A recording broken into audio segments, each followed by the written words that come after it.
If you learn how to change momentum, you can change anything. So let's start with what are we going to start with? Energy.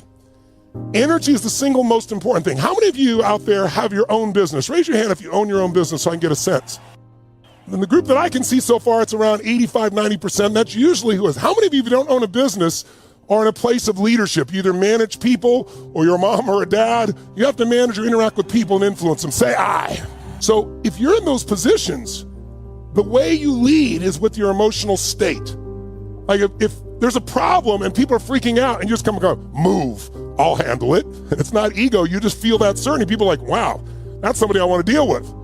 But if you go, I don't know, what do you think? What should we do? Oh, shoot, I don't know, what do you think? Right? You can't have the certainty that gets you to follow through and get results. You aren't going to get that with low energy. So jot this down if you would. You cannot manage what you do not measure. You cannot manage what you do not measure.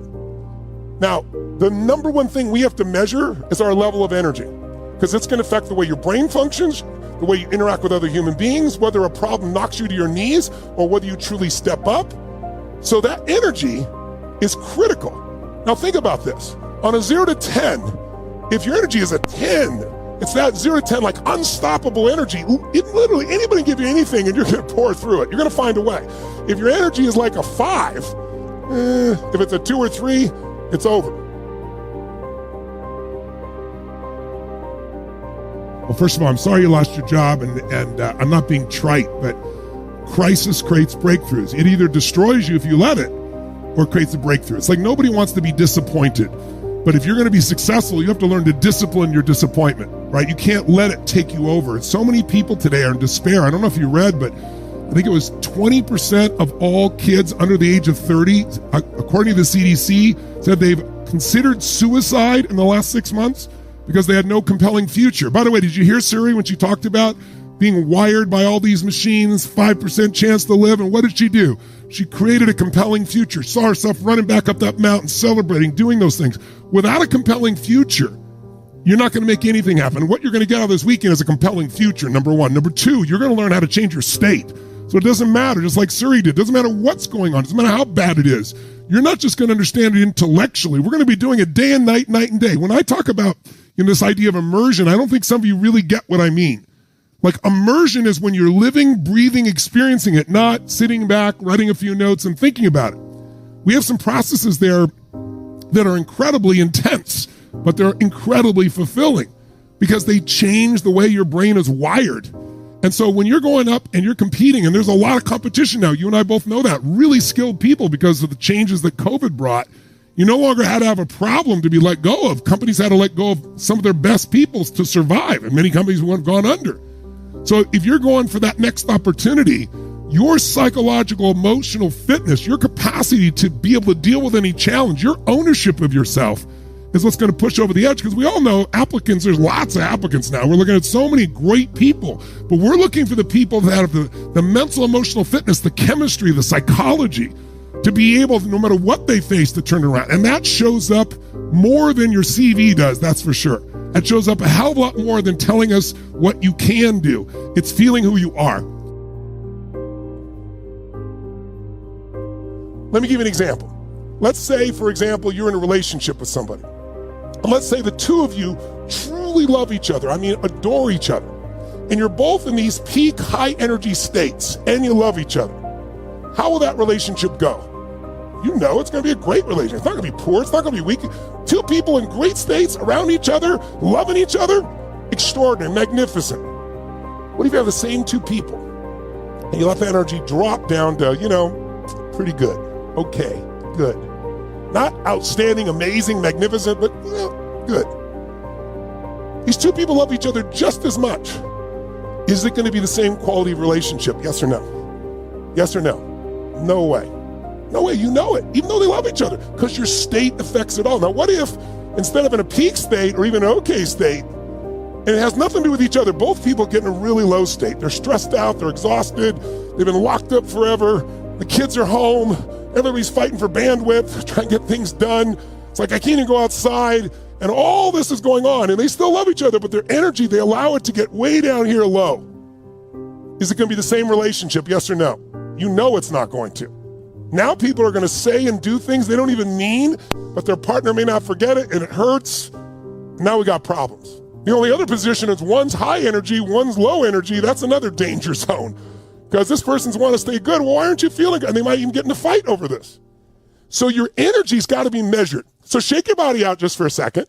And if you would, tell me on a scale from 0 to 10, where's your energy before we started here today? Before we started, 0 to 10, before moving, everything else, where was it? Would you just put it in the chat for me real quick. Okay, 5, 7, 7, a 9, a 7, an 8, a 5, a 5, a 2, a 2, a 3, a 7, a 6, a 5, a 4, a 6, a 7, a 9. Okay, if I look at this, it looks like the common number, the mean number's in the 5, 6 range.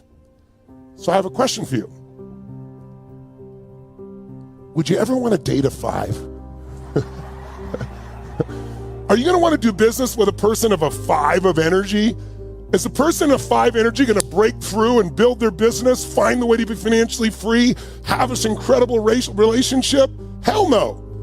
So your energy affects everything. How many buy that? You don't have to, but if you do, raise your hand. If you believe energy is one of the most important things to success, say I.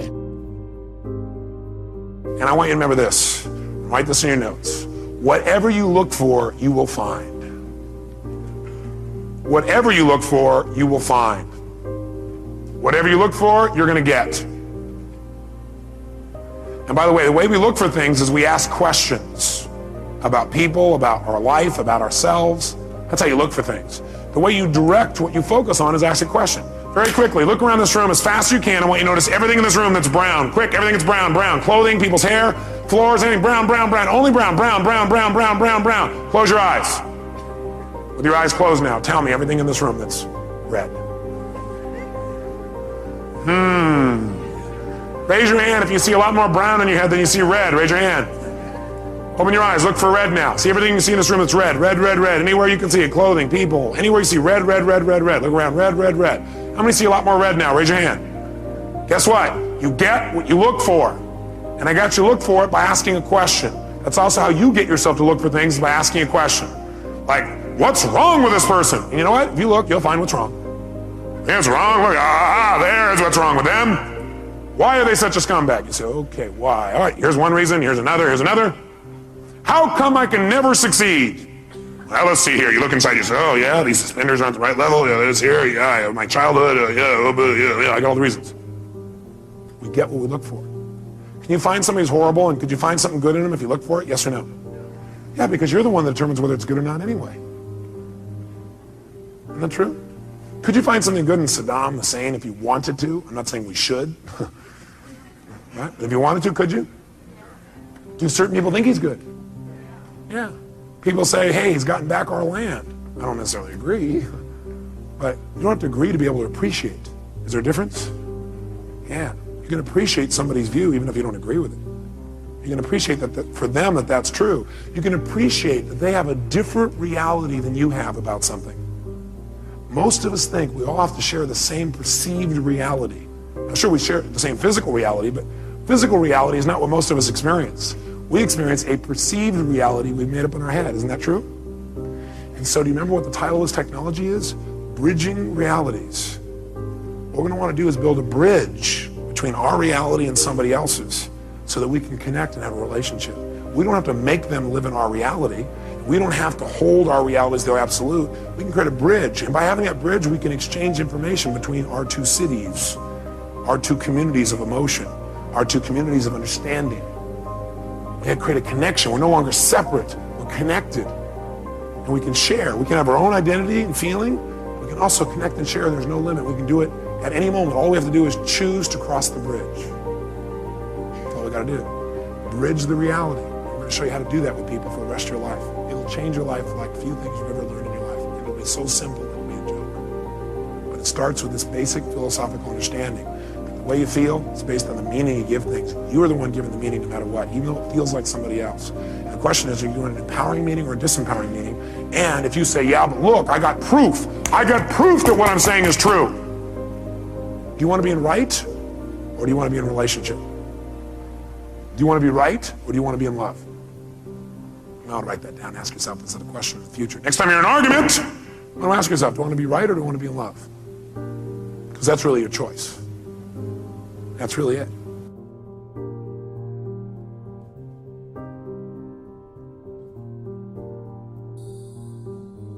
All I can get certain about is putting my next step forward.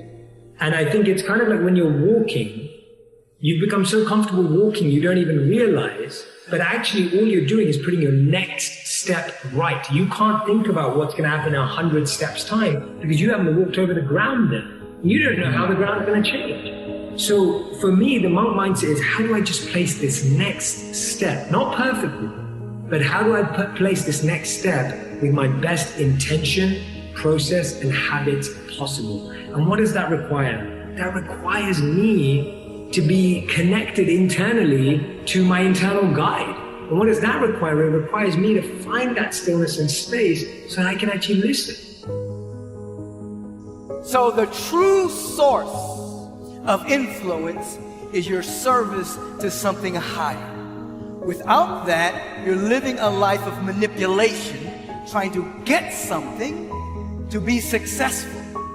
However, when you begin to surrender your life to something higher, an attribute of the presence, even your definition of success changes. This too shall pass. Whatever you're feeling, whether you're feeling great or whether you're feeling terribly, it's going to pass.